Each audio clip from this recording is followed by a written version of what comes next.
At naririto na ho siya, mga kasama natin via Zoom, ang ICC Assistant to Counsel, Secretary General ng National Union of People's Lawyer dito sa NCR. Walang iba kundi si Attorney Maria Cristina Conti. Attorney Conti, good morning. Si Danny ho sa Programang Kabayan. Magandang umaga, Danny. Maraming salamat. Ako, kala ko hindi na tayo magkakausap eh. Eto, Oo nga, naka-schedule na. Naka-schedule na sa April 22. That's already next week, di ba? At ngayon ay April 17. Tuloy na to itong desisyon na supposedly ng ICC Appeals Chamber regarding dito sa jurisdiction. Mukhang wala nang makapipigil. So, April 22, babasahin lang naman to eh. So, pagbabasa lang ng desisyon. Kaya, kung ako nga, tingin ko parang may desisyon na at this point. At ang usapin na lang ay kung papaano ito isa sa publiko. Okay. So, hindi naman magiging importante na rito na kailangan dumalo pa ang former president dito sa pagbibigay lang ng desisyon. Sa totoo, tingin ko importante din na maging bahagi ka ng proseso kasi ito ang sabihin natin pinakamatibay niyang depensa so far na hinaharap niya. Ito ang pinaka-consequential o pang may malawakang epekto. Ang sinasabi niya kasi walang kapangyarihan yung ICC, walang jurisdiction at kung panalo sana siya dito sa issue na ito, burado, walang investigation, walang dagdag na warrant, at yung kaso niya, automatically, kumbaga, terminated. Kaya lang, tingin ko, hindi siguro ito pagbibigay halaga, hindi lang doon sa korte at sa proseso, kundi, sa totoo, hindi rin pagbibigay halaga sa mga supporter na ang tagal nang hinahanap siya. Mukhang nakikitaan ko din to ng, kumbaga may pattern na, mukhang ang Duterte family, ganito talaga ang kanilang, kumbaga, galawan. Na kapag panahon na ng husgahan, a-absent sila. Okay.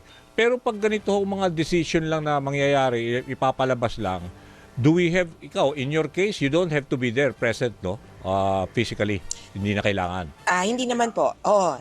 Sa totoo, dahil maraming mga involved naman talaga, the particular persons who have to be present would be yung prosecutor, yung defense counsel, and of course, yung legal representatives of victims. Sa kaso po ni Duterte, meron po tayong 3 na legal representatives of victims na Yan ba sila appointed Gilbert dun sa Andres? kaso. Yan ba? Sila Gilbert? Yes, Andres? si Attorney Joel Gilbert, Butuyan? si Attorney Gilbert Andres, si Attorney Joel Butuyan, at si Paulina Masida ng OPCV. Yung po yung parang, ang hirap sabihin, pero parang PAO po nila. So sila pong 3 ang, kumbaga, nandyan, haharap. Pero of course, they'll be backed by several other members of the legal community, even the victims. Pero in this case, mukhang hindi naman ganun kumbaga, ka-urgent na talagang pupunta doon. Sa totoo, yung hinihintay po ng victims na decision, next week. Meaning the week after, rather. Okay. Para malinaw, ibig sabihin... May isa pa. Go ahead, attorney. So, sa 22, lagi akong bukas parang excited na masyado. Hindi, kaya Sa 22, yes, okay, 6 days, 6 days from now, ang desisyon ay patungkol sa jurisdiction challenge. Okay. Ito po ay apela na nasa appeal stage na kasi, sorry, pero natalo na ang issue na ito sa pre-trial chamber. Pagpapaalala lang po. Sabi nila noon, kumbaga yung mismo mga huwes na dumidinig ng kaso, tingin ko wala na yan. May jurisdiction kami, kaya wala na yan sa table namin. Dahil iniakyat na sa appeals chamber, yun na yung magpapasya. So this is the appeals chamber, it's like their Supreme Court. Okay. Sa pre-trial chamber, ang tanong sa kanila, kung naalala natin, February nagkaroon ng hearing. At patungkol yun sa kung may ebidensya ba na sapat na ebidensya para magpatuloy ng kaso. Sa totoo, hindi ko segue ko lang din, no? Sige. Hindi ko lubos maipaghiwalay yung nangyayaring impeachment hearing ni Sara Duterte na hindi pa trial, di ba? Sa parang house ganun pa lang. po yun. Okay, yeah. O Tama. pareho sila na may proceeding na inaalam kung meron bang sapat na, na ebidensya para magpatuloy sa trial. Okay. Pareho din po nilang hindi sinipot itong hearing na ito. Oo. So kay Duterte, medyo mahaba yung period. February pa po ito dininig, February 23 to 27. Oo. At ang desisyon ay due 60 days after, papatak po yan ng end of the month. Okay. Kaya either sa katapusan ng buwan o pagbungad ng Mayo, meron pong pagpapasya. Confirmed, not confirmed, or kulang pa yung ebidensya, bumalik ulit kayo sa amin para magkaroon ulit ng confirmation of charges. So next week, ang decision ay may kapangyarihan ba ang ICC? Final. Okay. The week after, magpapatuloy ba yung kaso ni Duterte? Okay. So, kasi malapit na matapos itong buwan no? April 17, so April 22, sabi nyo, final na yan. Pag lumabas na kung ano man, kung sino talaga may jurisdiction dyan, at tingin nyo naman, parang, kasi parang appeals chamber lang naman ito na magde-decide na with finality na itutuloy. And then the week after, which is almost end of the month, posible may desisyon na rin na full trial na ang pwedeng maging desisyon na, 'di ba? At may set na date, tama ba, Attorney Conti?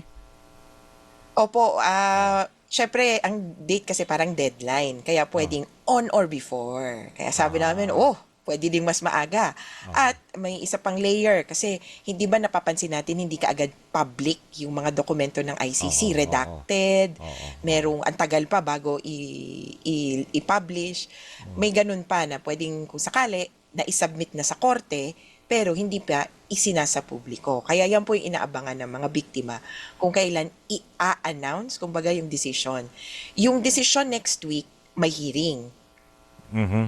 Kaya nga po, actually, yung mga biktima gustong manood ng sama-sama para maintindihan din kasi English na naman yan eh. Tapos legalese pa.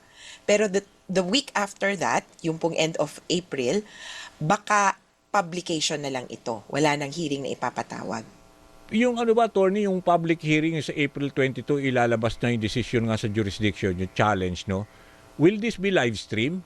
Yung hearing? Mapapanood natin Yes dito, po. pati sa Pilipinas? Opo, katulad nung nakaraan, in English and in French. Diba? Okay. Intay lang po, alam ko yung iba, may mga suggestion, nagsasabi na, bakit walang Tagalog or Filipino? Mukhang Meron? pinag-iisipan din Sana. naman ng korte. Sana. Wait para- lang. Oo.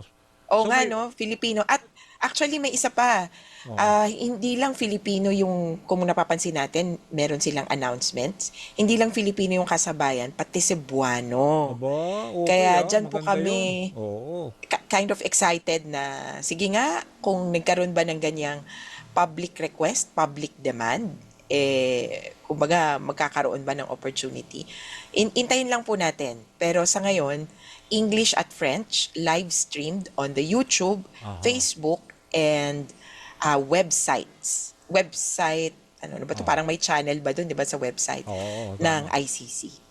Yun, abangan natin kasi that will be a good development para kasi sa dami ng fake news binabaliktad yung 'di ba yung pagkaka-interpret lalo na pag English, 'di ba? Alam niyo na may mga iba tayo mga naniniwala sa mga fake news anyway, Attorney, pag dumating na tayo doon sa desisyon na the week after next week, yung posible nga na may on or before na date ng full trial, gaano kahaba 'yon sa palagay ninyo? Bilang huling tanong, Attorney.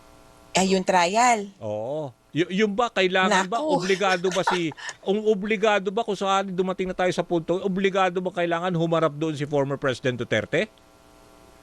May ilang pagkakataon na obligado siyang humarap. Okay. Klaro yon. Pero, dahil pagkilala sa karapatan ng akusado, pwede din niyang piliin na hindi dumalo sa ibang pagkakataon. Pero may ilang pagkakataon na required siya. Katulad ng, sa alam nating lahat, yung pagbabasa ng sakdal at pag-amin o hindi Kailangan sa sakdal, nandun siya. arraignment. Abay, kailangan present ka. Kailangan namang susulat ka na naman. Para makita Kailangan uli ng kasi- tao, yung itsura niya, how is he coping with all of this, di ba? Struggle, di ba? Well, sa totoo sa kanya yon. Ikaw naman ang yeah. mapagpasya dyan kung gusto mong makita ka ng taong bayan. Pero yun nga, sa nabanggit ko kanina, tingin ko isang bahagi yun ng hindi niya pagpapahalaga sa supporters na naghahanap sa kanya at sa korte mismo at doon sa proseso. Okay. Attorney, maraming salamat at kinapos na tayo sa oras pero aantabayan na natin yung mga balita diyan sa sa The Hague. Thank you, Attorney. Salamat, ingat. Okay, yan ho si Attorney Maria Cristina Conti, ICC Assistant to Counsel, Secretary General ng National Union of People's Lawyer, NCR. Meron lang